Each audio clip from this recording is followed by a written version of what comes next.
پہاڑی زبان میں اپڈیٹ سنیے۔ مقبوضہ جموں کشمیر وچ گرفتاریاں دا نہ ختم ہونے والا سلسلہ جاری ہے۔ بھارت کی مودی حکومت کشمیریوں کو محکوم بنانے دے واسطے منمانی طور دے اتے گرفتاریاں اور نظر بندیاں کر رہی ہیں۔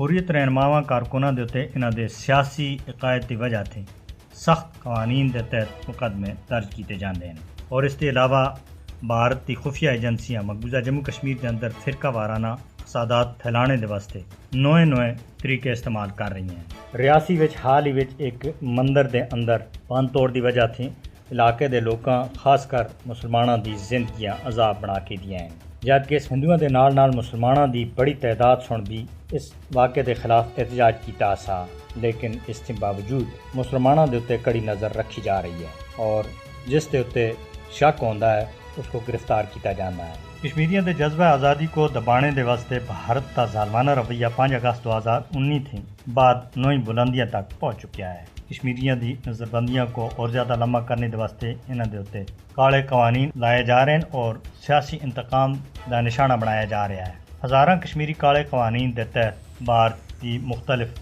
جیلاں اور بندی خانہ دے اندر بند ہیں، جنہاں دی سزا مکمل ہونے دے باوجود بھی ان کو رہا نہیں کیتا گیا۔